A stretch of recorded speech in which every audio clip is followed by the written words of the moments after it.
Well, I think we cover that to a great degree. I think one of them is just being authentic. Always be authentic. Be a real person.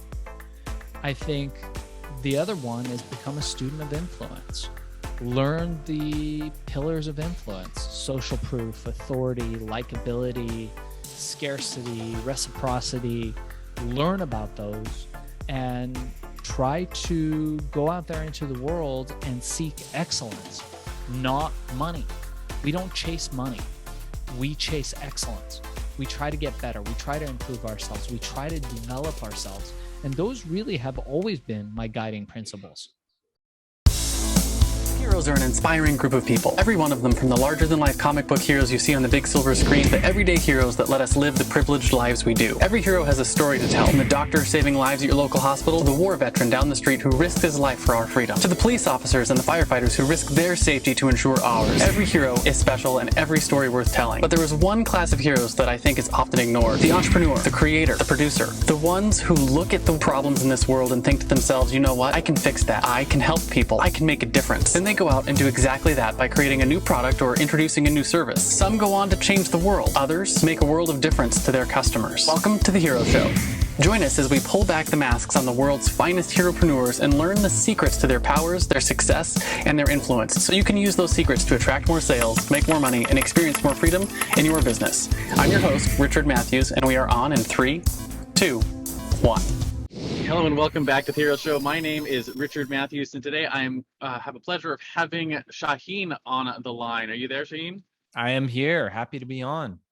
Awesome. So glad to have you here. I know we were talking just before we got on. You're in Venice. It's Venice Beach, California. Is that where you are?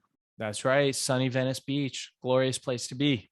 Oh man, I am a Southern California native, and we travel full time. So for audiences following us around, we're still in Kissimmee in Florida, but my heart is in California. Probably always will be, because the weather is amazing and there's no mosquitoes. Which, if you've ever been to Florida, which I assume you have with all your properties you have out here, it's like the state bird. Yeah. There's, I think, some really great parts of Florida. I mean, it's such an amazing state, and it's got such diversity. And more importantly for me, it's a great place to pick up cash flow positive real estate to create recurring revenue. I'm not a real estate guru at all. I teach it as one of the pillars of my foundations course, which I teach people to create recurring revenue by starting e-commerce businesses. But Florida is really, I think, one of the best places to buy real estate in the next 20 years. Yeah. And I said we were talking before, my wife and I are looking at doing that in this area. Since we've been here, we got stuck here for the COVID pandemic for 8 months and sort of fell in love with the state for a lot of reasons. But like we were talking before we got on, just the difference between the price of properties versus rental, like it looks really, really good out here. Yeah, totally the case, and there's some really cool stuff that happens there, stuff you don't see. I mean, Florida is it's like rainforest, it's like wildlife. There's a lot of stuff that you're like, oh wow, like people live there every day. It's kind of cool. Yeah. And I know, because being a California native myself, if you took some of these houses out here and you just picked them up and moved them in their property and dropped them in California where you are, the price would go up 6 to 10 times. Yeah, that's right. I mean, anywhere in the country, I mean, California is, I think, one of the most desirable places to live, despite all the haters and all the people that are like, oh, everyone's moving out of California. California sucks. No, California doesn't suck. We've had some difficulties. The taxation isn't great. They've got to figure that out to improve that part, but it's an amazing place to live, and still the place where a lot of deals are happening. So if you're an entrepreneur, you want to be in one of these centers. And it's not the only center. There are other places, but California, New York, and even Florida, if you're in Miami and some of those places, are great places to be. But I tell entrepreneurs this all the time, that you need proximity to deal flow. You have to be in the thick of things if you want deals to happen. If you want to be in the film industry and you want to direct, you want to write, you want to act, whatever that is, you need to be, there's only one place to be. You need to be in Hollywood. You need to be Yeah, there's no other place to be because you need proximity. By doing that, you have a higher likelihood of meeting people. If you want to be in tech, well, you can either be Silicon Valley or Silicon Beach, but you need to have access to that. You're not going to do it from the middle of the Midwest. It's going to be less likely for you to succeed. Yeah, but if you wanted to be in manufacturing, you'd want to be in the Midwest. There you go. If you'd want to be in US manufacturing, although I've got a good friend who set up one of the best manufacturing plants in the United States. And believe it or not, it's in Silicon Valley. Really? That's Yeah. interesting. What are they manufacturing out there? Well, for the entire time of COVID, they've pivoted their manufacturing to producing masks, some of the best N95s. They're one of the few new N95 manufacturers in many years here in the United States. And they started making PPEs and those kinds of things, but they do all types of products. They have literally unlimited capabilities of what they can produce. Yeah, that's really cool. Well, before we get too far into this, I want to do a brief introduction for our audience who may not know who you are. So I'm going to go through your bio real quick because you got some interesting story we can dive into. So during the Iranian Revolution in 1978, your family had to escape to survive and ended up migrating to Los Angeles. At 15 years old, you left home with nothing but the clothes on your back, and then you created over $1 billion in revenue by inventing the legendary smart drug known as Herbal Ecstacy, which I believe is the topic of your book that you've got sitting there. Is that right? Yeah, that's right. So my book just dropped. It's called Billion, How I Became King of the Thrill Pill Cult. And it talks about that whole time, that wild ride from basically sleeping in the beach and abandoned buildings to creating a company that was worth over $1 billion and created over $1 billion in revenue, and all as a teenager before the internet. That's insane. And then you've gone on, you are the founder of or CEO of Accelerated Intelligence, which is a major Amazon FBA seller, and you run an Amazon Mastery course. Yeah, that's right. That's right. And then you're the host of a podcast called Hack and Grow Rich. Yeah. We've got a podcast now. We've been going, I think we're on 128 episodes. We've got about 65,000 listeners, subscribers. I don't know how it's measured in podcasts. And we talk about kind of the tips and tricks and hacks around life and business and entrepreneurship and how you think outside the box, really. Yeah, absolutely. So I want to get into some of this, the origin story of how you got to where you are today.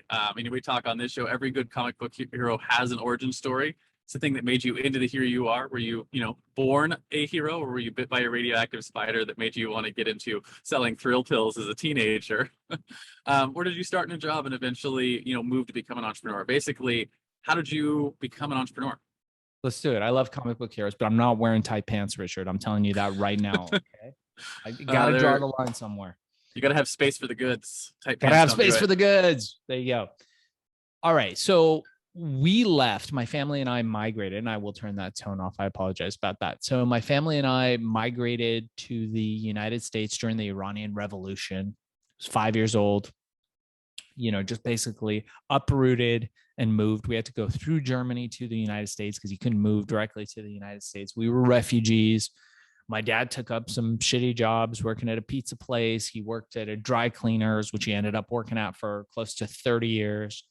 And we had a pretty lower middle class, poor existence in a upcoming suburb in Los Angeles called Pacific Palisades, which was like hippie. There weren't really very many people there. Nobody really wanted to live there. And my folks managed to get a house there. One day the broker called them and said, "Hey, there's this house that nobody wants. It's the only one within your budget in anywhere in LA. And if you want it, you can have it." And my parents said, "Okay, well, what's the problem with it?" Sure. Yeah. I mean, if it's, if we can, get a loan on it, and if it's, meets our budget, we'll get it. And he goes, "Well, the problem is that the people in there won't move out. And, it's not just one person. It's an entire tribe of like Hare Krishna hippies. There's like an Hell's Angel thing going on there." So we went to see the house, and the house was beautiful, big house in a great neighborhood that was up and coming at the time. And the people that were living there were these crazy hippies. And apparently one of the guys who was like leading this like commune, there was a commune there, was somehow related to somebody in the police department. The other guy was somehow related to someone in Hell's Angels. Nobody wanted anything to do with these people or getting them out. So they were selling this house for cheap to anybody who would take it. The guy just wanted out. And so my folks said, okay, it's what we can afford. Let's give it a shot. And we moved in. And in the meanwhile, these folks were living like in the backyard, coming and going, you know, bringing their stuff, like basically camped out. There's this beautiful, because this was a glorious property back in the day, this beautiful, like huge swimming pool. They were using it as a koi pond. And they were in the backyard, you know, doing Krishna things and whatever it was, the things that they were doing. They were like weird commune-y, culty kind of people. And I remember growing up, my folks would just bring them food. My mom would bring them food. My dad would bring them tea. And I'd be like, hey, Dad, why are you doing this? Mom, why are you guys doing this? Like, we got to get rid of these people. They'd be like, just, you know, patience. Coming from an Eastern philosophy, Eastern society, you know, we believe in hospitality. We believe in, you know, those kinds of things. And rudeness really isn't in our culture, in our cultural makeup. So we were doing that. And, you know, my dad kept doing this until one day, one of the leaders came and said, hey, you know, Mr. Cheyene, you've been so nice to us. Everybody has tried everything to get us out. They called the fire department. They called exterminators. They tried to force us out. They tried to evict us, and none of that. You guys have just been kind to us. What can we do for you? And my dad looked at them and said, hey, you know, we're starting a family here. You know, we moved from Iran. We don't speak very good English, but it would be great if we could, you know, have our property and have you guys move along. And he said, you got it. Give us a week and we're out. And so they basically killed them with kindness. They were so kind to it. And these people had no, you know, nobody had ever tried that before with them. Everybody saw them as a nuisance and just wanted to get rid of them. And they just kindly moved on, were drumming down the street and moved on to wherever else they moved on. And so now we're living in this community, but the community started coming up around us. Wealthy people started moving in. These houses started gaining double, triple, quadruple value. And all of a sudden, there's multi-million-dollar houses around us, people moving in with their Ferraris and Porsches and fancy cars. And here we are, this poor family. My dad's working at a dry cleaners. We never had new clothes. The way we got clothes were we waited for some cool-looking person to come into the dry cleaners and hoped and prayed that they didn't pay their bill and abandoned their clothes. Didn't eat out at restaurants. Nice. Almost every meal was home cooked at home. And I, you know, it's a funny story. I tell it often is that, you know, I didn't realize what a restaurant was until I was 15. I had some friends around me who were wealthy. And I remember one kid, it was like, you know, my dad's out of town. He gave me his credit card. We can get whatever we want. Let's go. And we went to a restaurant. I was like, whoa, wait a second. So you're telling me this menu thing, I can order anything. I can order a hamburger and fries and someone's going to bring it for me. He's like, yeah, get whatever you want. I was like, no. And I can get pizza too. Oh yeah, whatever you want. And it was like, holy smokes, you know, there's all this wealth around me, all the stuff that I didn't have access to. I got to ride in a Mercedes. I'd never done that before. I got to, you know, experience all these things, people who had maids and house cleaners. And like, you know, we didn't have any of that stuff. And I was like, whoa, you know, they're going out and buying things whenever they wanted to. And I was like, man, I want to live that life. That's fun. Going out on boats, doing cool things, going to Chuck E. Cheese, like all that stuff's amazing. We didn't have any of that. So how do you get that? I want that. And one day I woke up and I was 15 years old. And I realized that I needed to do something to get there. Like it was bullshit. I was beaten up all the time when we came here. I got my ass kicked every day and treated like second, third class citizen because it was during Iran-Contra. And I now wanted my up and comings. I wanted to do well in life. And I was like, okay, what's the path to that? And I asked my folks and they were like, well, you know, son, you got to become a doctor or a lawyer. I said, okay, cool. Let me do that. They're like, yeah, look at Mr. Rotafire down the street. Look at all the wealth he has. He's got a beautiful Benz and a house. I'm like, yeah, but that dude's fucking fat and old. And like, yeah, I don't want to be that guy. He doesn't have any time. He doesn't have 2 seconds. He leaves it early in the morning, comes back late at night. I don't want to be that guy. I'm like, how long does that take? They're like, well, 8 years of school, 4 years of specialty, then 4 years to pay off your loans. And, you know, by the time you're 50, you can have a wife and a family. You'll all be fat because you don't have time to exercise. And then you can have all this wealth. Isn't that great? And I said, fuck this, I'm out. And I bailed. I left. I burned my ships and went off to seek my fame and fortune. I had no friends. I had no money. My English was good at this time, which was a big plus. And I went off. I slept on the beach. I slept in abandoned buildings.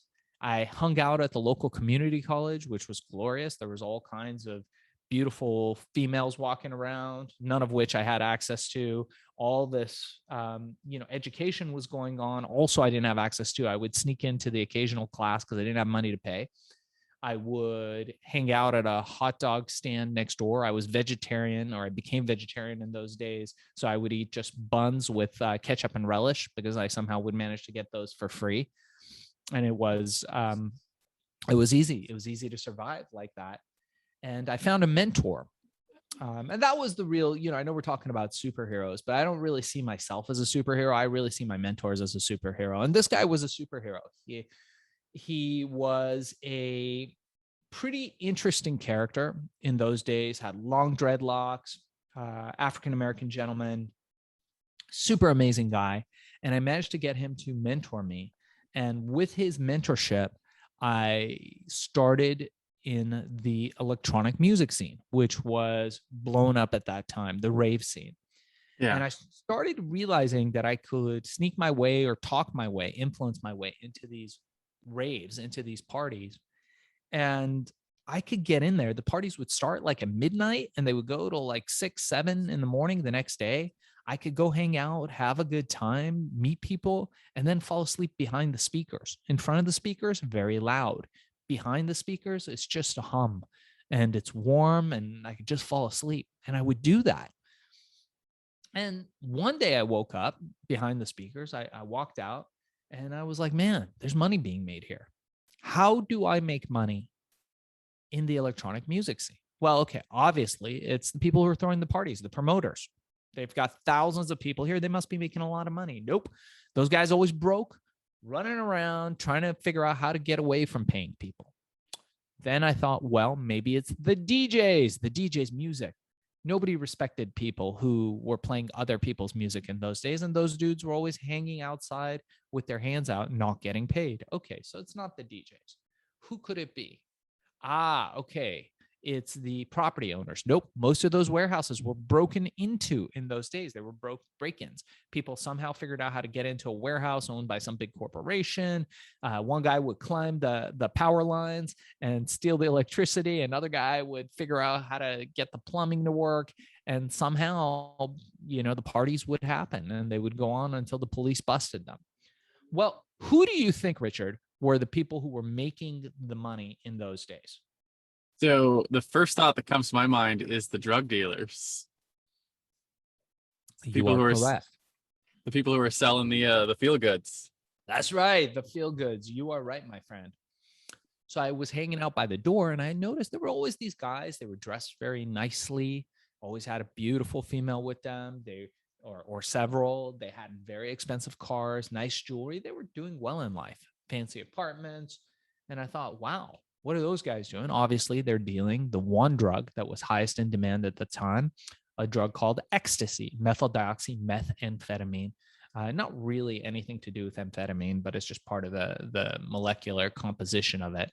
What's now known as Molly or whatever they want to call it. So these people selling ecstasy in those days were making a lot of money. One problem, it's a very complex drug to manufacture and synthesize. And most of it was being produced in the UK and Holland. The supply of it had completely dried up in the US. It was near impossible to get it. There was a few suppliers producing it in the US, but it was few and far in between. And they were usually like chemistry nerds that weren't really Breaking Bad. They were just making enough for their friends.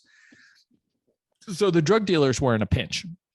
And I thought to myself at first, well, I should do this. This would be great. I should just deal drugs, deal X. I'll make tons of money. And then I hearkened back to my life as an adolescent and my life of crime and my endeavors in crime from the ages of 5 to 13.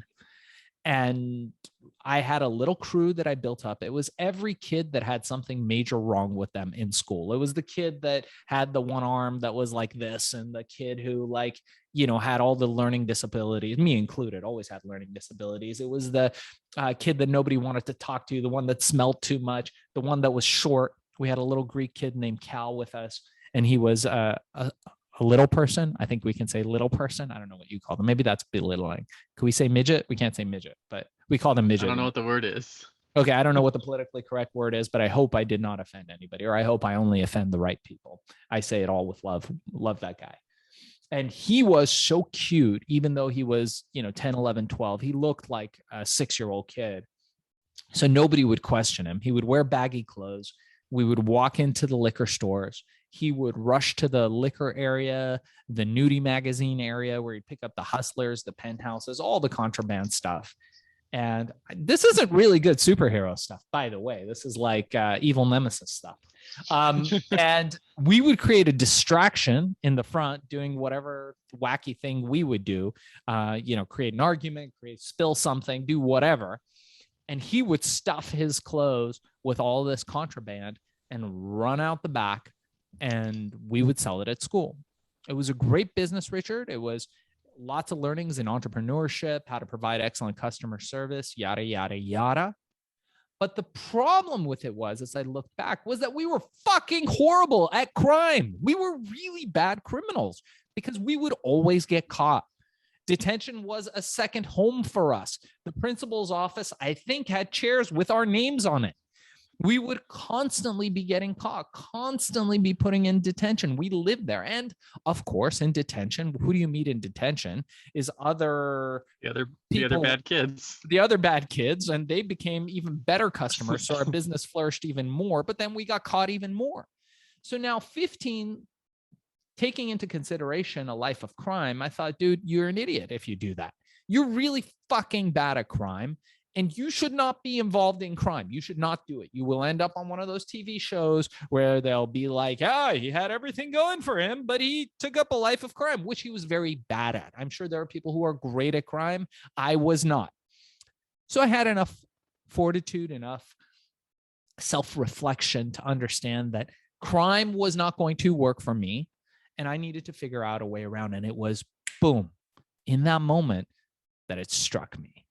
If I could come up with a legal, natural, all organic version of this ecstasy and sell it using just herbs and stuff I figured out, I can make a lot of money. I thought, hey, that's a great idea. So what did I do? I managed to get myself a girlfriend at the time. I don't know how I did it, considering I was a broke ass motherfucker. I mean, I didn't have enough money to eat. And then I managed to get her to allow me to cook it up in her kitchen and prototype the product while her dad was away at work. Nice. I did not have enough money to buy a capsulating machine to make them into pills. So we would just roll them up by hand into balls as close to pills as we could get them. I put them in little baggies, and everybody who we met, we would convince to try. And I would get them to try some of this, try some of that, until one day, it happened. We had a formula that worked really freaking well. You felt good for hours, and it was really nice. And now I had never tried ecstasy in those days, but I was told it was very similar. So I put my big boy pants on and I decided, this is it. Let's do it. We're going to go into the club. I walked into the club by myself, and I walked up to one of the biggest drug dealers at the time. And I tell the story because now you look at like guys like Post Malone and, tattoos on the face, fine. Tattoos on the neck, great. People have them all the time now. Not a big deal. It doesn't make you unique. Back in the 90s, if you had tattoos at all, it was a big deal. And if you had tattoos anywhere near your face, it was a sign of clinical insanity. And so this guy had tattoos on his neck, going up to his face. He had the tear things. This guy was a straight killer. He was the biggest drug dealer in the club. He was dressed nicely. He had some beautiful women with him. He was, had all the wealthy signs of stuff. and he was out of pills. I was at the right place at the right time. Ecstasy, remember, had dried up, very low supply. I walked up to him. He's like, hey, kid, I got nothing. Get the fuck out of here. And I said, no, I don't want to buy anything. I want to sell you something. He's like, what, you got ease? You're a fucking cop. What are you? I said, nope, not a cop. Do I look like a cop? Not a cop. I'm not even 18 yet. Like, not a kid, not a cop. Like, what can we do here? He's like, well, what do you want? I said, well, I got these pills that you can sell. They're all natural. No one's going to, he's like, I'm not selling fucking vitamins. Get out of here. And I said, no. And it was in that moment where I realized that I had to burn my ships, that this was it. I had to lay all my chips on the table and make this guy sell my product in the club that night. The club was popping, lots of people there. And just in that moment, when I made that resolution, Richard, when I made that decision that I was not going to back down, that I was going to do whatever it took, I was ready to die that night if that's what it took. A couple partygoers walked up to him and he grumbled to them, talked to them. And then he looked at me and you see the sweat dripping from my forehead. This guy had one emotion and it was this. That was it. And he looks over to me. He waves at me. I hand him one baggie. He reaches over, grabs the entire backpack, takes it, takes the baggie, hands it to the partygoers, takes the cash, puts it in his pocket, tells me to come back in a couple hours. Now, at this point, this could go one of two ways. Way number one, he loves it and will agree to sell it. Way number two, I could end up dying in a club that night. Obviously, I'm here, so you know which way happened. I came back in a couple hours. He was still there, stone-faced. I couldn't tell that the bag had been emptied, but everybody was having a good time. The party was going off. He was happy. The girls that were with him were happy. So I was like, all right, well, maybe this is going to be okay. And he motioned to me. His little bodyguard moved aside. He motioned to me to come there, and he was quiet. Good part of a minute, just looking at me, sizing me up. And I was like, okay, this is it. I'm going to die. Every negative thought in my mind went through my head. Like, this guy's going to fucking kill me. This is the end of my days as a drug dealer. And he looked at me and he said, kid, when can you get me more? And that was it. It was on. It was on. We went from one guy to 100 guys. And I remember that night too, he was like, what do you call this stuff? And I was like, oh shit, what do I call this stuff? Fuck. It's Herbal Ecstacy. And we went from one guy to 100 guys to 1,000 guys to 10,000 guys to selling in 30,000 plus retail stores to being in over 32 countries around the world. And I had over 200 employees. I was hiring everybody that could fog up a mirror in Venice Beach. I was hiring them to sell the pills, to manage my offices. I was renting every building in the Venice, all of the Venice boardwalk area and the Venice Circle area, all around Venice. People were working for me. And I was working 22-hour days. And I got a call and I came in. My secretary was there, pale-faced. The news had broke that we had surpassed $1 billion in revenue. Wow. Now, I want you to imagine, Richard, I was still a teenager. I had no formal education. In fact, I dropped out before high school. I was a pre-high school dropout. I think I had like a couple weeks in high school and I was out. I had no internet. There was no internet in the 90s, no functional internet. We had no mobile phones as far as smartphones are concerned. There was no social media. There was no Silicon Valley boom. None of that stuff. And we had broken $1 billion in revenue. And I was in a panic, not because I didn't know what was going on. It was because I didn't know how much exactly $1 billion was. And I remember having this panic about they're going to ask me that on TV. Sam Donaldson was on his way with Nightline. They wanted to have me on that day. He was in a limo outside. They had Montel Williams was going to fly me out to his talk show. All the talk show hosts wanted me. We had 2 Newsweek covers. We had a piece with a cover mention in Details magazine. photographed by David LaChapelle. The cover is on my book. New York Times, LA Times, London Observer called me the Willy Wonka of Generation X. It was an insane time. And there were a lot of crazy things that happened in those days. Being a teenager, making close to $1 billion in revenue.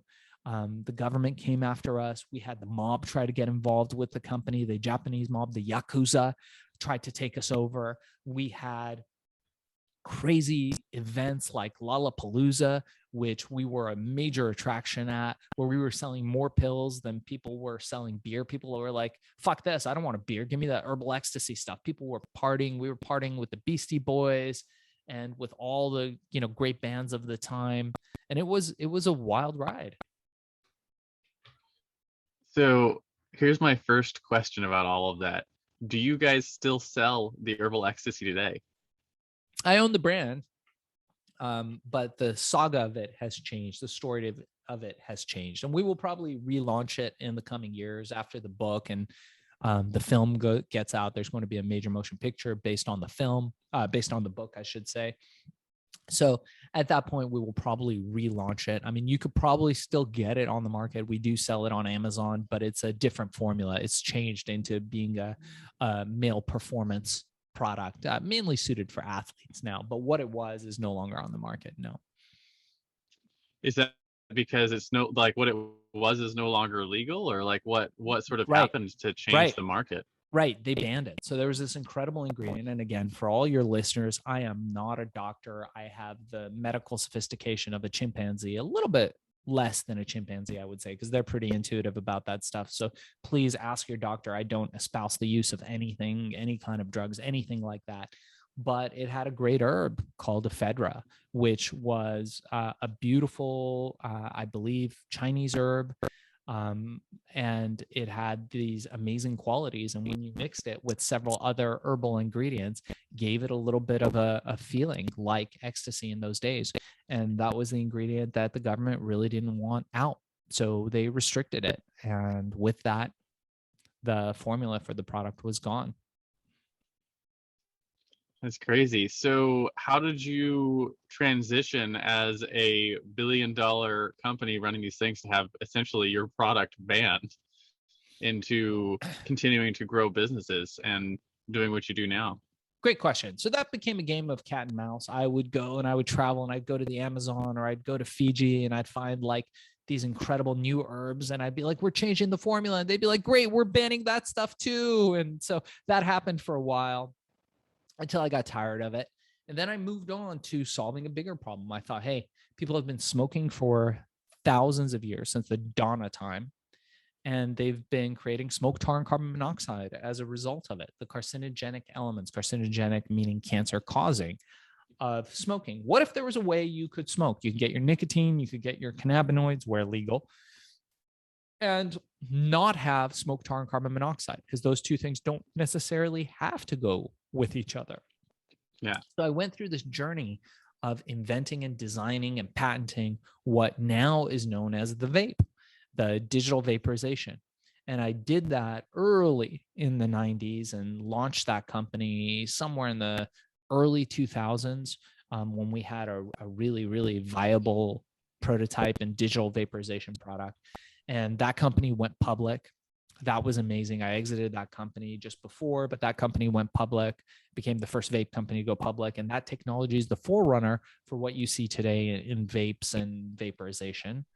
And from there, Richard, I moved on to the Amazon platform. I moved on by creating another supplement called Accelerol, which is this great brain pill. It's still on the market. Accelerol or Focus Plus, both are fantastic. And I remember this was back in the day where you could get Jeff Bezos on the phone if you needed to. He would respond to emails. He was not the world's richest man yet. And we heard through the grapevine that Bezos was opening up his platform, his glorious Amazon platform, to third-party sellers. And that means that people like me and you, Richard, could start selling things on the Amazon platform. I thought, wow, that's amazing. Let me try selling Accelerol on there.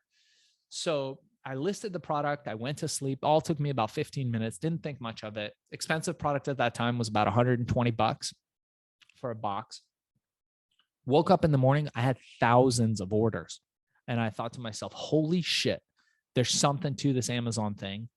I'm going to devote a lot of time to it. And I started researching. I researched about Jeff Bezos, his journey to entrepreneurship, how he went from D.H. Hutton, a big Wall Street company, taking cheap money from Wall Street and multiplying it in Silicon Valley, creating value, being a customer-centric company. And I thought, this dude is one of the smartest guys in the room, and everybody is underestimating him. I'm putting all my eggs in the Jeff Bezos basket. And that's what we did. We started learning about Amazon. We started learning about selling on Amazon. We started to master it. And pretty soon we became the top Amazon firm in the country, doing this for other people, Fortune 50s, Fortune 500s, startups alike. And the problem became that a lot of single players, individuals like me and you, wanted to do it and to create Amazon companies, but they couldn't afford me. My fees were too much at this point. So I decided to create a course that anybody could use, an online course with a mentorship program, a coaching program, and a mastermind with a lot of sellers. And we're now close to 100 different students. It's small, and they're from all over the world. And we get them on the platform, creating these businesses, finding great products. We teach them how to do that. And then we teach them how to create foundational wealth by creating predictable recurring revenue so they can take back more of their time and create more wealth, legacy wealth for themselves and their families. And that's what I do now. And by the way, for anybody listening to your podcast, I've got a 1-hour course that teaches you how to do everything from A to Z on Amazon. And I'll offer that to anybody listening to use the code HERO. It's a $200 course. I'll offer it for free, zero cost. Just if I can help any of your viewers and listeners create a business, stop selling their hours, make an impact in the world while living a better life, having more free time, go to fbasellercourse.com or email me, reach out to me. I'm sure Richard will include in the show links. We'll include in the show links too. If you ask for the 1-hour course, I'll offer that to you absolutely free of charge to see if I can help you on your journey. Yeah, absolutely. Yeah, that's an incredible offer. I know we run an e-com business on Amazon. We sell a couple $1 million a year of candles and fuels and whatnot. Oh, wow. And yeah, so I mean, it's a huge platform. I know that's there's so much that goes on there. And you know, we're working on diversifying into other platforms as well with our company. But they're the 800-pound gorilla for driving revenue online if you have products to sell that are good that the market wants. Wow, I love that. What can you say what your brands are if people want to look them up? Yeah. We have our brand is called Firefly Fuel. And we sell refillable glass oil candles and tiki torches and the fuels that go in them. We have a manufacturing facility in Sarasota, Florida, and some other stuff. But yeah, it's started as an Amazon business, and several years ago, you know, it was a couple $1,000s a month, and now we sell a couple $1 million a year. Wow, I love that, man. We got to have you on our show too. I didn't realize you were an FBA seller as well. Yeah, I'm a partial owner in that business, and been working with them since they started essentially. And yeah, there's a lot of good stuff that happens on Amazon. And I know we got started with Amazon. I think it was 2014, maybe a little earlier than that.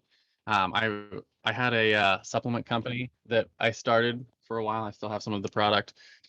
We brought that from $0 to $60,000 a month in sales in like 4 months, and then I had no clue how to do inventory management like at all, and just destroyed that business on accident. So and never really put the effort into rebuilding it. But we didn't have good inventory planning, so right as our product was running out, new product was getting shipped in. Only UPS lost like $30,000 worth of product. And then it took a good 4 months to get it all replaced because of lead times back then. And by the time it was all replaced, the business was essentially gone. Yeah, that happens. But it sounds like your Firefly Fuel is succeeding. And that's the interesting thing. You know, people, here's the thing. There's so much noise out there.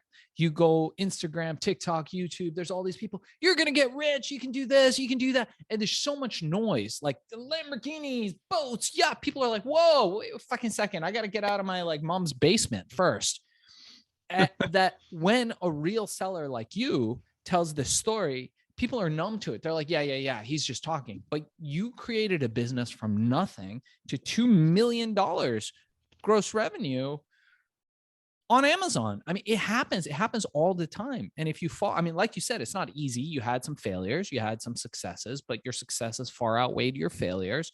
And you'll try some things that you'll fail with, and you'll do some other things that you succeed with. But ultimately, these are real things. And I know that you live a great life with your family. You travel like I do. And while you're sleeping, there's somebody buying a Firefly fuel and making you money. And that's what we teach. I want that to it's magic. I want that to become a reality for people. And one of my challenges now, that maybe you can give me some insight into how we can get more people on board with this, is I want to empower people to see this more as a reality, to see that, hey, you can really do this on Amazon and create a product. It's not going to happen overnight. You're not going to be sitting in a Lamborghini like one of these guys and living the high lifestyle with caviar and private jets by next month. But you can do that in 2 years. You can build a 7-figure business on Amazon from almost nothing. The cheapest access, the lowest barrier to entry in any marketplace. And in a couple of years, be ready to sell that company for a 10-time multiple. There's Amazon companies now. I don't know if you know about this, but there are aggregators now pumping millions of dollars from Wall Street, I should say billions of dollars of money from Wall Street. If we look at the aggregate of all the aggregators, billions of dollars from Wall Street is now being pushed to all these companies to roll up Amazon brands. So as before, where the value of these companies was maybe 3 times, 4 times their earnings, now their net earnings, their EBITDA, now the value of these companies is double digits. We're seeing Amazon companies go for double digit multiples, 10 times what they're earning. So if you create a company that's earning, let's say you're earning 2 million in EBITDA every year, you could be selling that company for 20 million, 30 million or more now to one of these roll-up companies who's going to take it and add it to their portfolio and sell it to a big Fortune 50, Fortune 500 company for 30 times. Or they're going to take the company public and it's going to get 30, 40, 50 times value in the public marketplace. So there has never been a better time to be an Amazon seller. And I can talk to you a little bit more about your brands online as well. Offline, I should say. But it's insane what's happening with that space. And the funny thing to me is, like, I remember in 2014 we were talking about it being in its infancy, but now in 2021, I'm like looking back on it, I was like, that was like not infancy, that was like pre-birth. It's still in its infancy. Like we're like barely scratching the surface of what's going to happen with the technologies and with things like the base finance level changing on how e-commerce is being done with there's going to be some major shifts that I think crypto is going to have an impact on, and the changeover in fiat currency is all going to have an impact on how shopping is done and how consumption is done, and Amazon's going to be at the forefront of a lot of that.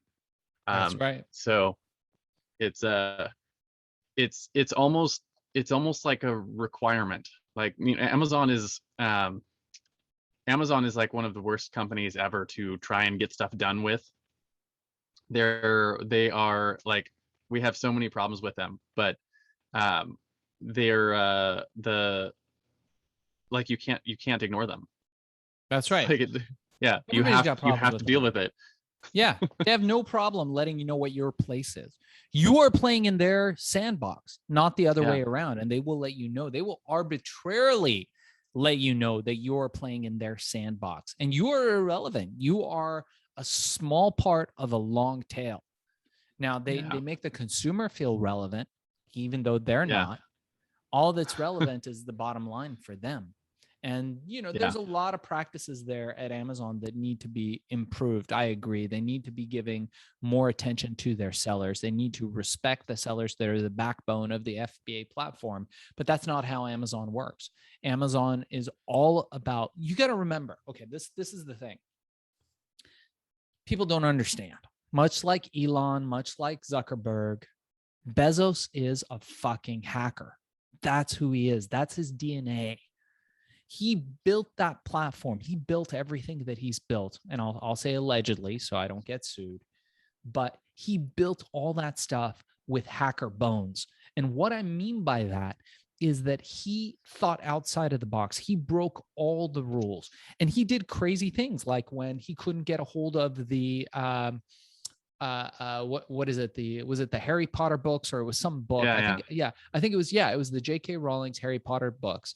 And this is all allegedly. So I'm going to put the word allegedly in there to prevent liability if this, so we don't get sued. But he went out and he bought those books at retail from all the other avenues that could get them, because they weren't giving them to Amazon, and then sold them for less than his cost.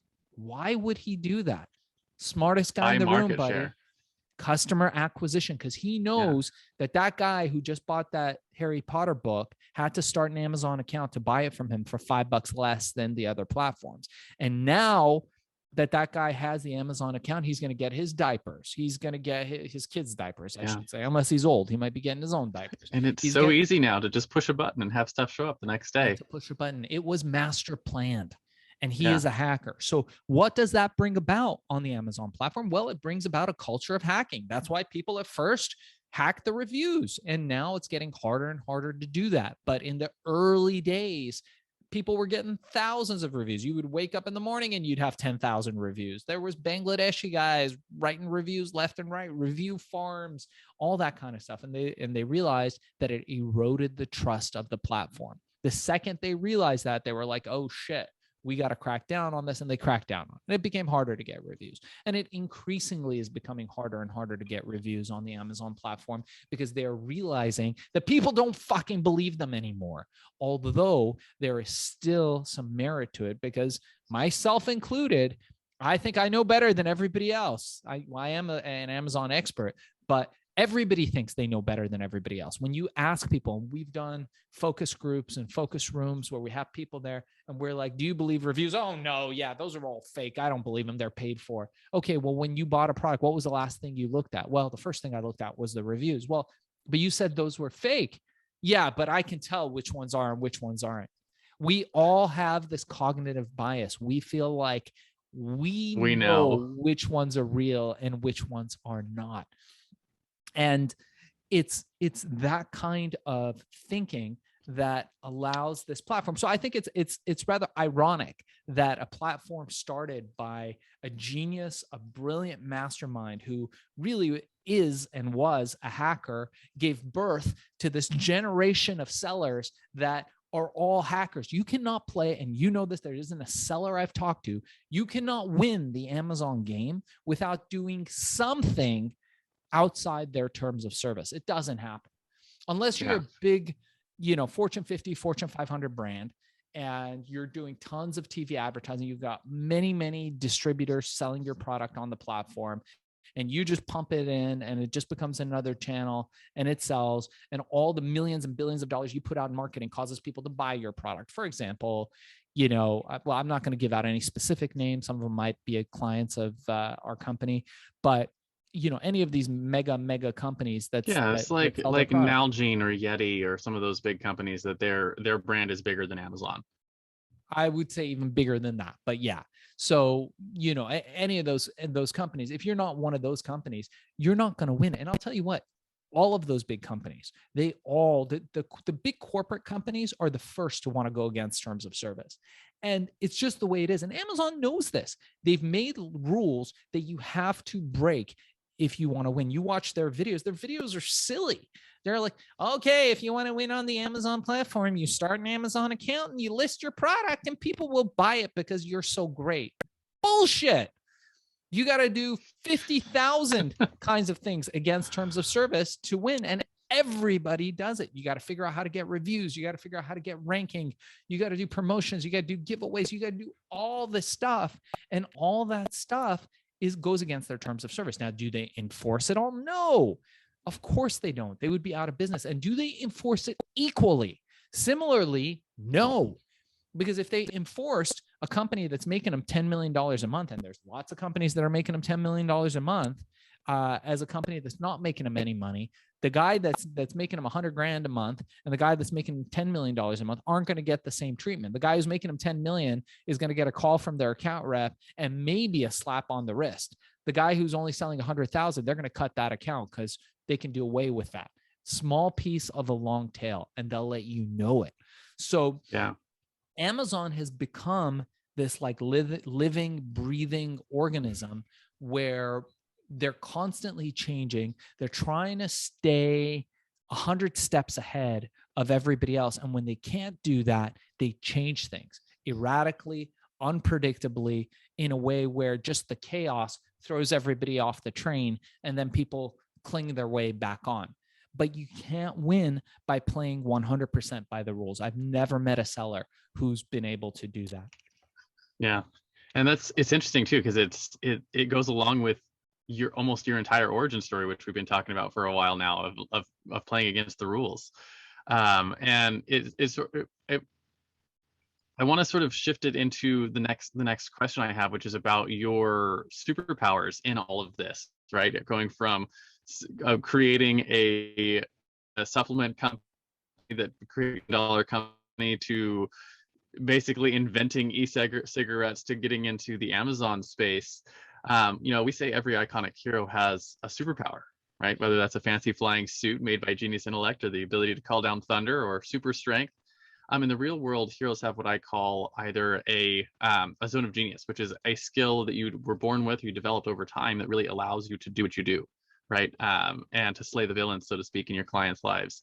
And the way I like to frame it is if you look at all the skills that you've developed over your life, there's a common thread that ties all those skills together. And that common thread is where your superpower is. And in all of your experience building these businesses, what do you think your superpower is? Yeah, look, Richard, I'm not the smartest guy in the room. I'm not the most creative guy in the room. And looking back over time, I'm really fucking bad at most things. I've got no illusions about that. I can look back at most of the things I do, I'm fucking lousy at it. Like anything that has to do with like fixing shit around the house, terrible at that. Anything having to do with like day-to-day management and operation of people, fucking horrible. I could do it, but I'm really fucking bad at it. Anything that involves being on a computer for a lot of time, graphic design, all that shit, the worst ever. So I look at the list of shit that I'm actually fucking bad at, and it's long, dude. It's like going to the store and getting one of those receipts that they give you that's like miles long. That's a mile long. Yeah, it's a mile long. There's no end to the things I'm bad at, but there are a couple things that I'm good at. And the main thing is what Professor Cialdini talks about in his book Influence. It's influence. I'm a good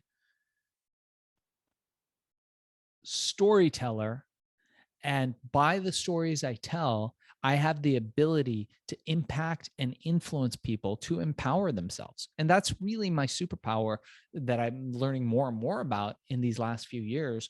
I'm great at creating an impact and getting people to do things that will empower them. I did it with Herbal X. I created more millionaires in those days than I think were created ever in that time by creating distributorships. Different people had businesses and empowering people to do that. And now I'm capitalizing on that same superpower by empowering people to build these Amazon FBA businesses. Guys, when you hear us talking about this stuff, it's real and it's there right now. And like Richard was saying, there isn't a better time. We are at the ground floor of this. Amazon is not going anywhere. If you look at, Walmart or Walgreens, that was started, long time ago. And those guys started that. And there was, I'm sure, some asshole sitting around going, yeah, this isn't going to work. Because before those days, you'd walk into a general store, you would tell the guy what you needed. That guy would go out into the store. He would pick the items. You didn't have a choice of brands. You could only get one thing. So if you wanted bread, you would get the bread that they had. If you wanted baking soda, you would take whatever brand of baking soda they had. You put it in a bag and he would hand it to you. The revolution that happened with these retailers like Walmart and Piggly Wiggly and all these different types of businesses that started was that they allowed people to walk in. You had a cart, you could pick whatever you want. It allowed for multiple brands to come into a marketplace. And that was a game changer. It changed the game. And there was some asshole sitting there going, this shit'll never work. This is just, it's a bubble and it'll soon, what, and that's where we're fucking at with Amazon. That's what I want people to realize, that we are there on the ground floor. People are there now in the store where they weren't able to before, and they can pick shit out of the aisle and get whatever they want. And you can be at that forefront by starting an Amazon FBA business. And again, for any of your listeners who want to learn how to do it, learn to do what Richard and I have done, creating these multi-million-dollar recurring revenue businesses that you'll be able to sell in a few years for a nice amount of money and retire somewhere nice like Richard has. Check out my course. I'll offer it to you for free. That's zero cost. It will cost you $0 to take the course and learn how to start an FBA business and launch it. Yeah. So the influence as a superpower is actually really interesting because it's part of the reason why I started this podcast.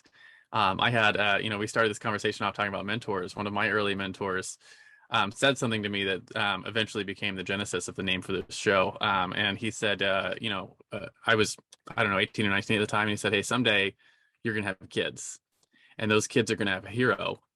And if you're not worthy, it won't be you. Right. And he said, because they're going to pick the people who influence them.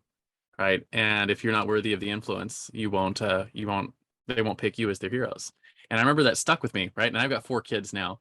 And so it's pretty insane. But one of the things that I learned over the course of time is that influence, or I like to call it persuasion, right? It's a neutral tool, right? And meaning, it's like a hammer. You can use a hammer to bang nails in and build a house, or you can use it to, bash someone's head in and go to jail for the rest of your life, right? That kind of thing.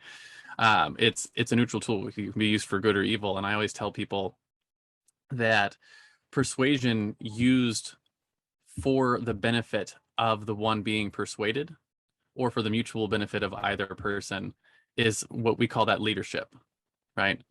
And persuasion used only for the benefit of the one doing the persuading, we call that manipulation. And so when you're looking at the superpower, the ability to tell stories and use language to make an impact on other people's lives, right? It's one of those things you learn when you have that skill. You're like, oh, it can be dangerous because, if you string the right words together in the right way for the right person at the right time, they'll change their life based on those words, right? And they'll take, different actions and do different things. And it's crazy to me that you can have that kind of power over someone else. And that's where influence lives. So I think it's one of those superpowers that is maybe a cut above the rest, if that makes sense. Yeah. Yeah. That's true.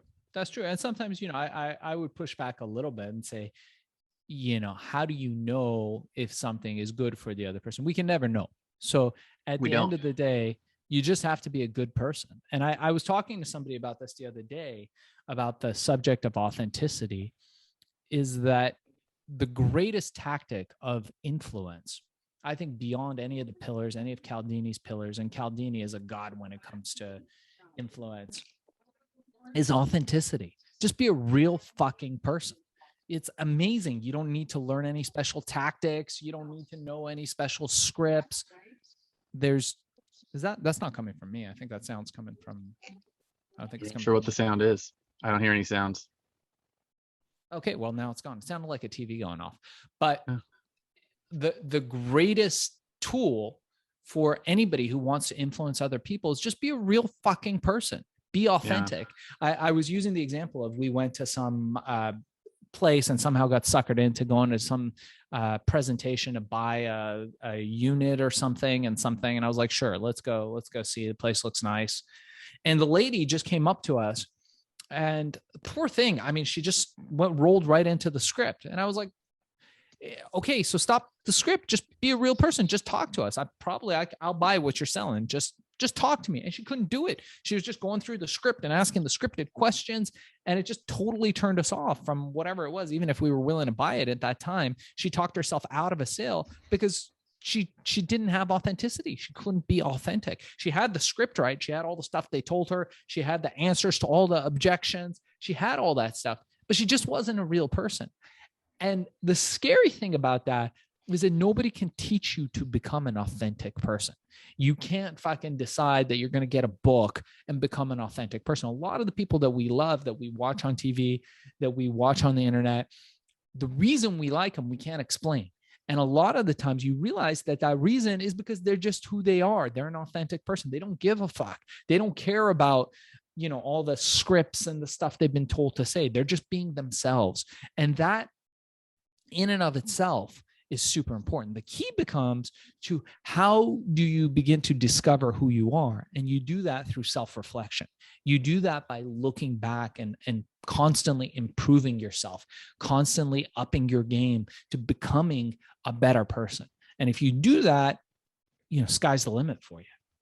Yeah, and it's an interesting process you have to go through, and you have to choose that. You have to choose to just be who you are. And I think a lot of people are afraid of how the world will respond if they just let themselves be, right? So we put on masks and we wear these costumes, so to speak, of who we think the world wants us to be. And what the problem with that is that everyone can see it, and then you don't have, like, maybe you'll put your finger on it and be like, I don't know why I don't like that guy or girl, or why I don't connect with them, right? They can't articulate it, but it's that there's a magic to authenticity. Yeah. And you know what? The reason is some people are actually assholes. There are assholes in the world. And if you discover that you're an asshole, the first thing you got to do is deal with your assholeness. You got to figure out why you're an asshole, and then start working on yourself to fix that. And then you become more authentic by that. But in the meanwhile, own it. Like, own your assholeness, the fact that you're an asshole. You start owning it, then you start working on it, and you start fixing it. And people even respect, even if you're an asshole, if you're authentic, people respect that. Look at the, like that chef who's like, throws the Gordon eggs Ramsay on people's heads, or that guy, or the TV show guy who does the people that are singing, whatever they are, it tells them your singing is awful. Right? Those guys are assholes, but they own it. They own it. There's no illusions. There's no there's no like you're saying, masks. It's who they are. And then that's okay. Because if that's who you are, you can work on yourself. You can become self-reflective. You can become part asshole, part authentic. You can do all that.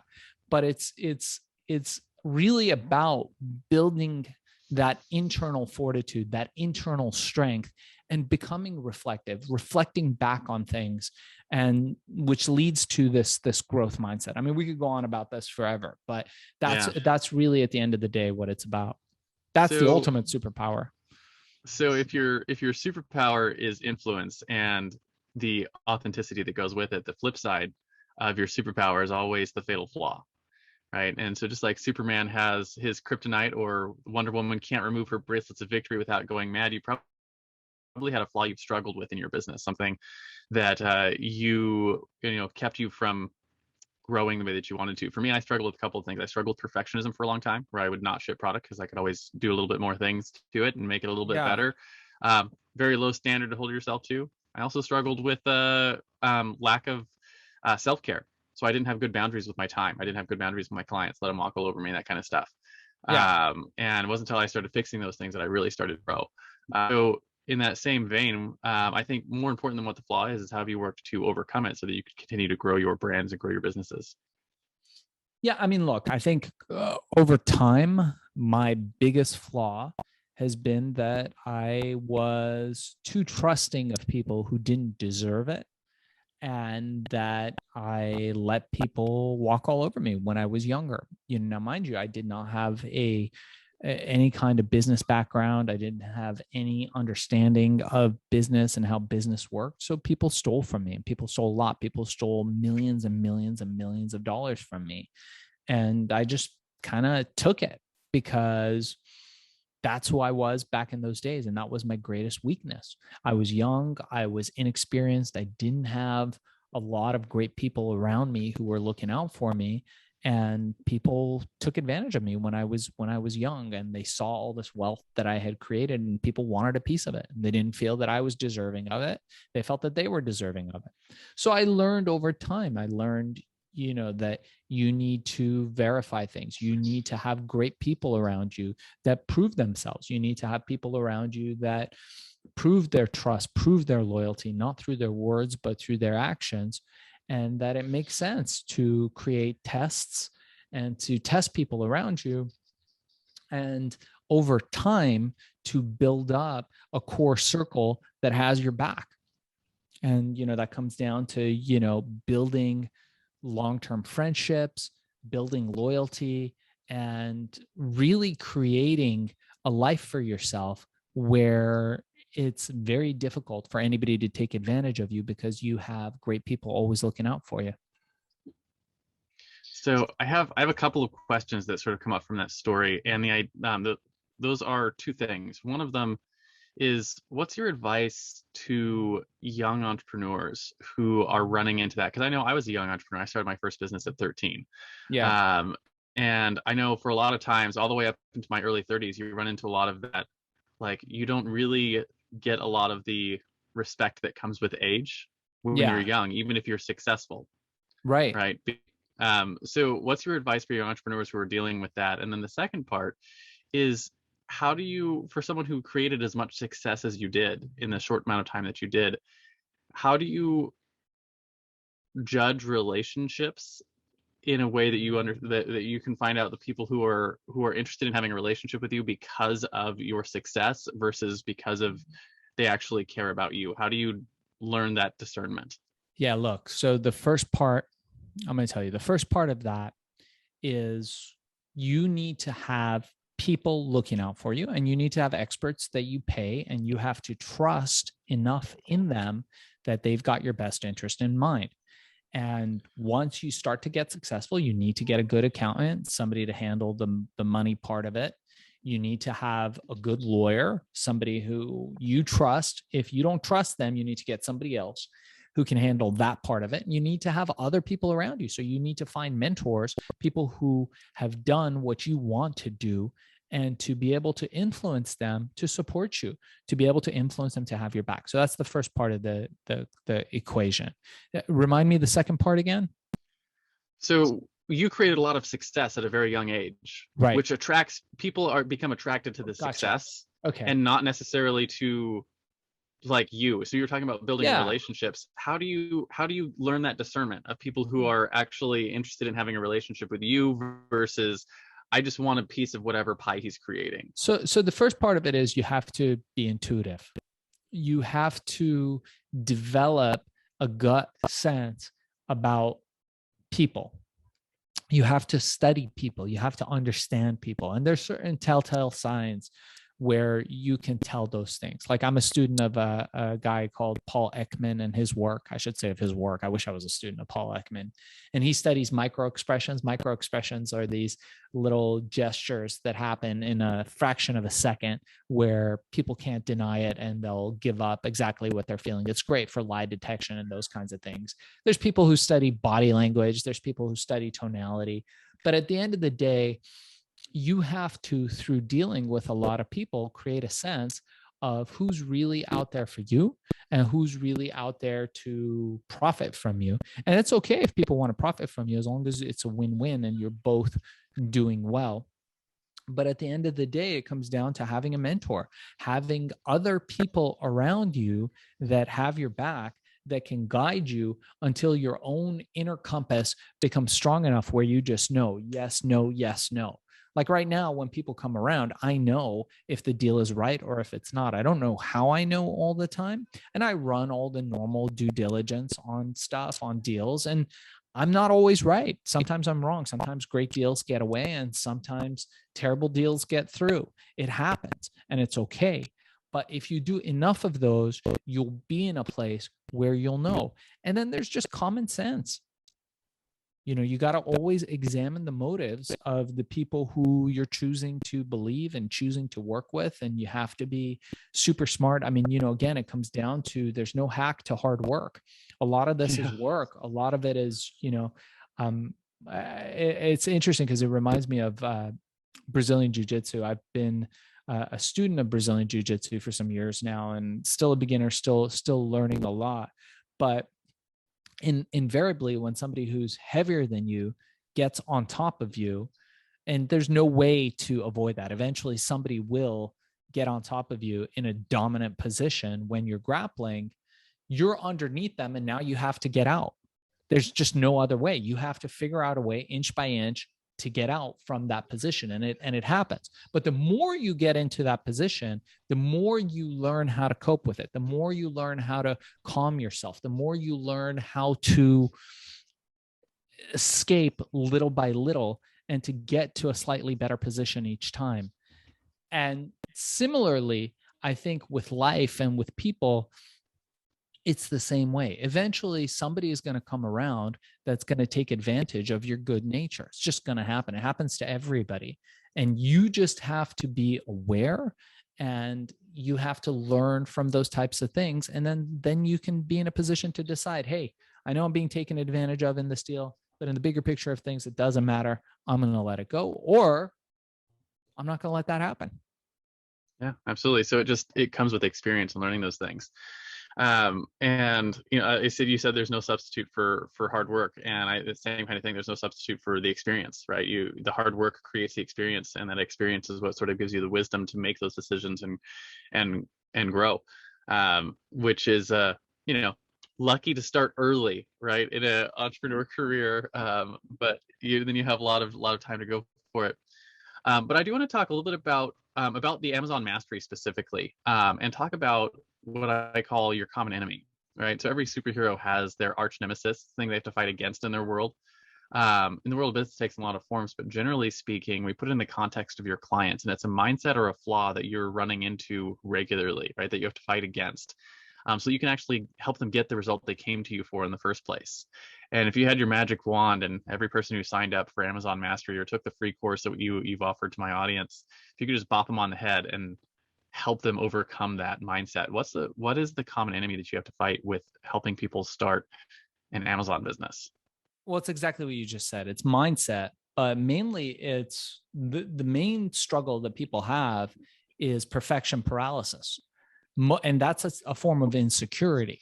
People are like, well, I'm going to do the thing that I'm going to do is going to be better than everybody else's. So mine's going to take longer and I'm going to just make it so perfect and whatever. But like you very astutely observed, that's a flaw, because nobody gives a fuck if your thing is like this much better than the other. In fact, on Amazon, you could sell an inferior product and still do better if you tell a better story. There's lots of inferior products going for more money on Amazon just because they know how to tell a better story. They know how to take better pictures, write better copy, make a better video, describe the thing, do ranking, reviews, all that stuff. So the fact is, for most people, they get in their own way because they don't just fucking start. The people who win understand that this is going to be a fucking process. You're going to have to go out there. You're going to have to try something. You're going to have to burn a little bit of money. You're going to have to fail. And then you're going to have some learnings that you're going to come back with and you're going to succeed. But nothing happens without these three elements. And my friend and mentor, Wayne Boss, teaches us: knowledge, courage, and action. When you come up across a problem, the first thing you need to have is knowledge. You can buy knowledge, borrow knowledge, rent knowledge. But if we know how to solve whatever it is, make an extra 50,000 a month, do whatever it is, the problem that you want to solve, that gives you courage because you know how to do it. If you've been doing this for 50 years, making 50,000 a month every day for 50 years, you're 51, you're going to have courage. You're going to have courage after year one. Okay. Courage gives us the ability to take action, the thing without which all other things are impossible. So knowledge, courage, action. When you have those three things, nothing is impossible. And again, I write about that in my book, Billion, which is just dropped. So anybody that's interested, check out Billion, How I Became King of the Thrill Pill Cult, not to be confused with the awesome TV show Billions, but equally as good story. My first question is, do you have the audiobook of that available yet? The audiobook will drop in the next 10 days, and there will be an Audible book. That is right. That's awesome, because I'm an audiobook user. Yeah. Because it's the way that I can get books in my head while I'm getting stuff done. So sure. Yeah, I'm always absolutely. a fan of that. Yeah, you can go. I think you can go on to Audible or Amazon, add it to your wish list, and it'll be, once it's released, they will notify you. So that's a great way to go. And the first chapter, who did the narration for it? Did you do your own narration? I did the narration myself. Yeah, everybody asks that. So I did the narration myself. You know, it's got an intro by Chris Voss, the FBI hostage negotiator, who's super awesome. He's a friend of mine. He wrote Never Split the Difference, and he did high-level FBI negotiations for years. He's one of the best-selling business authors. Jay Samit wrote a little blurb for us. Nolan Bushnell, the founder of Atari. Keith Ferrazzi, Never Split the Difference. Dr. Michael Bruce, America's Sleep Doctor. So we've got a lot of good people involved in the promotion of the book. And I'm super excited, you know, and these are the kinds of people that we also have on our podcast, Hack and Grow Rich. And I'd love to get you on at some point too, Richard. So I actually think talking about your book is a good transition for one of my next questions, which is about your driving force, right? So the flip side of the common enemy is what you fight against. Your driving force is what you fight for in your business, right? So just like Spider-Man fights to save New York, or Batman fights to save Gotham, or Google fights to index and categorize all the world's information, what is it that you guys are fighting for with your businesses today? Yeah, we're fighting for the individual to impact as many people as we can, to create recurring revenue, to get people to stop fucking selling their hours, because they understand that that's a pit. If you're listening to this right now and you've got to go to some job that you fucking hate, if you've got to do something where you don't own your time, it's a fucking travesty. There will always be people who do that and who don't know better, and that's fine. But if you're listening to this podcast right now, if you're hearing my voice coming through these airwaves right now, you're looking for something better. You are somewhat a self-realized person. You realize that you can improve yourself, personal fucking development. So that is what we are fighting for. We are fighting to give you back your life, give you back your hours, and allow you to create a foundational wealth where you can have all those fucking things that you want without having to sell your hours. Yeah. And it's crazy how achievable that is today, right? You know, I tell people we're in the golden age of business, right? If you go back to what you were doing in the 90s, and like what you can accomplish with your cell phone today would have cost you tens of thousands of dollars a month. It's true. And for free on your phone today. So it's amazing what you can do. And, you know, we were talking earlier about how Amazon is shifting the economy.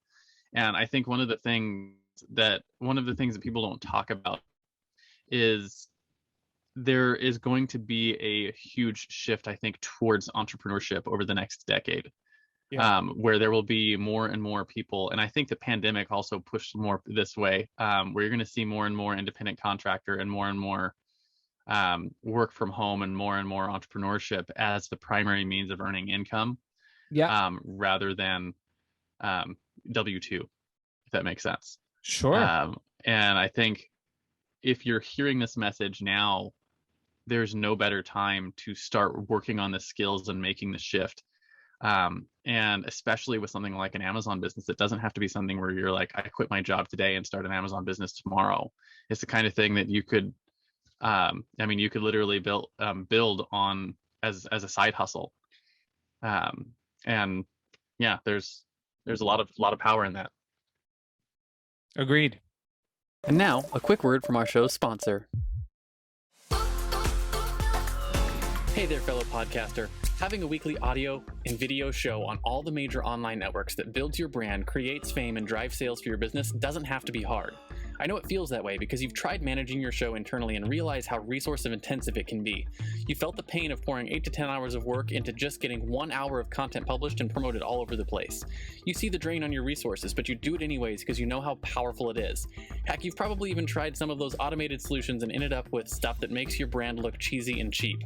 That's not helping grow your business. Don't give up though. The struggle ends now. Introducing Push Button Podcasts, a done-for-you service that will help you get your show out every single week without you lifting a finger after you've pushed that stop record button. We handle everything else: uploading, editing, transcribing, writing, research, graphics, publication, and promotion, all done by real humans who know, understand, and care about your brand almost as much as you do. Empowered by our own proprietary technology, our team will let you get back to doing what you love while we handle the rest. Check us out at pushbuttonpodcast.com/hero for 10% off the lifetime of your service with us, and see the power of having an audio and video podcast growing and driving micro celebrity status and business in your niche without you having to lift more than a finger to push that stop record button. Again, that's pushbuttonpodcast.com/hero. See you there. And now, back to the Hero Show. So I only got a couple more questions for you. We've been going for a while. I'm going to skip a couple of them and go to one of my favorite questions, which is about your guiding principles, right? So one of the things that heroes, that makes heroes heroic, is that they live by a code, right? For instance, Batman never kills his enemies. He only ever brings them to Arkham Asylum. So as we sort of wrap up this interview, I want to talk about the top 1 or 2 principles that you live your life by now. Maybe something you wish you knew when you started your own hero's journey as a teenager selling thrill pills. Yeah. Well, I think we covered that to a great degree. I think one of them is just being authentic. Always be authentic, be a real person. I think the other one is become a student of influence. Learn the pillars of influence: social proof, authority, likability, scarcity, reciprocity.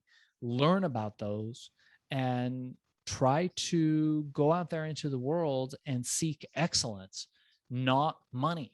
We don't chase money. We chase excellence. We try to get better. We try to improve ourselves. We try to develop ourselves. And those really have always been my guiding principles.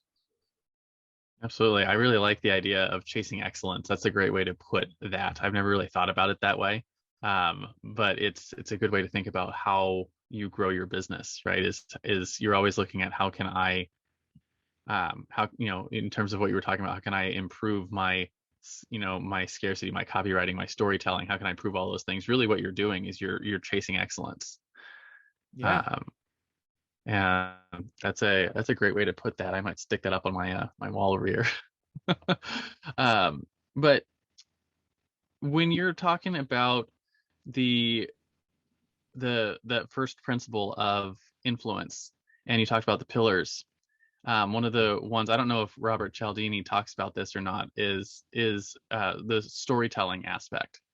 And I tell people all the time that, we're a story-born people. And if I was going to practice anything to become a better entrepreneur, it would be learning how to tell and how to listen to, how to exchange stories with other people, because that's one of the foundational skills of anything that you'll do is storytelling. Yeah. Look, I feel like in general, we talk too fucking much and don't listen enough. I feel most people love talking about themselves, but they really don't like listening. But any salesperson will tell you a great sales pitch is no sales pitch at all. It's not you talking to someone, telling them all the benefits of your product. It's you listening to them and trying to understand what it is that you need. Oftentimes a sale can be made just by asking the right questions and leading the prospect to the determination that they really want to buy what it is that you're selling. That's the greatest sales pitch at all, is that you just qualify and you don't sell. So at the end of the day, I really think that, that really is the best way to go. Yeah, absolutely. So I think that's a great place to wrap our interview. But I do finish all of my interviews with a simple challenge. And I do this to help get access to stories I might not otherwise find on my own, because not everyone's doing the podcast rounds like you and I are. The question is simple. Do you have someone in your life or in your network that you think has a cool entrepreneurial story? Who are they? First names are fine. And why do you think they should come share their story with us here on the Hero Show? First person that comes to mind for you. I think it's probably going to be my co-host, Bart Baggett, my co-host on Hack and Grow Rich. Bart has an amazing story. He's world famous. He's written a book called Success Secrets of the Rich and Happy, and I think he'd be a great person for your podcast. Awesome. Well, I'll see if we can reach out later and maybe schedule him to come on this show. So in comic books, there's always the crowd of people at the end who are chapping and cheering for the acts of heroism. So our analogous to that is, where can people find you if they want your help, if they want to learn how to build an Amazon business, or pick up your book and read the billion? Where can they light up the bat signal, so to speak? And I think more importantly, who are the right types of people to do that? Sure. If you are at a place in your life where you want to get to the next level, create predictable recurring revenue, reach out. And you can email me directly. I'm Darkzess, and I'm going to spell that for you. DARKZESS @gmail.com. That is my direct email. I respond to all emails directly. It might take me a couple of days, but I'll get to you. So if you email me, I do get to email 0 every day, and every email will get a response from me, or occasionally from somebody on my staff, but you will get a response from us. So reach out to me. If you want the 1-hour course, check out FBAsellercourse.com. That's FBAsellercourse.com, or go to ShaahinCheyene.com, ShaahinCheyene.com. Make sure to go to Hack and Grow Rich and subscribe and like. If you have comments on this, please make sure to leave them below. And the book Billion, How I Became King of the Thrill Pill Cult, which tells that whole story of that wild ecstasy ride that we were talking about, is available now on Amazon. Probably will be available on Audible. You can get the first chapter. By the way, Richard, check out the first chapter. It's free on Spotify, Stitcher, Apple Podcasts, Google Podcasts, anywhere podcasts are found. You can get the first chapter of the book for free. And that is a really well-produced, narrated first episode that I think you'll like. Awesome. Thank you so much for coming on today, Shaahin, and sharing your story with us. It's fascinating to hear all of the things that you have done. And if you're listening to this and you are interested in the Amazon business, I can tell you from firsthand experience, it's absolutely worth getting into that space. I think there's probably no better business today that you could be in, maybe aside from potentially real estate, is getting into the e-com game and learning how to sell product. It's one of those foundational skills that will go with you no matter what you do in your entrepreneurship game. So definitely check that out, Amazon Mastery. And what was the link for the free course? I'll make sure we have that in the show notes, but just one more time for the audience. It's FBAsellercourse.com. Reach out to us there, contact us on there, or just email me directly, like I said, and we'll send you the 1-hour course. It's normally $200. It's A to Z, everything you need to know about Amazon. We'll send that to you for free if you mention the code HERO. Awesome. And Shaahin, thank you so much for coming on and sharing your story today. I really appreciate everything that you have shared. Do you have any final words of wisdom before I hit this stop record button? No, I think that's it. I think we covered a lot of words of wisdom. So thank you so much for having me on, Richard. I appreciate you.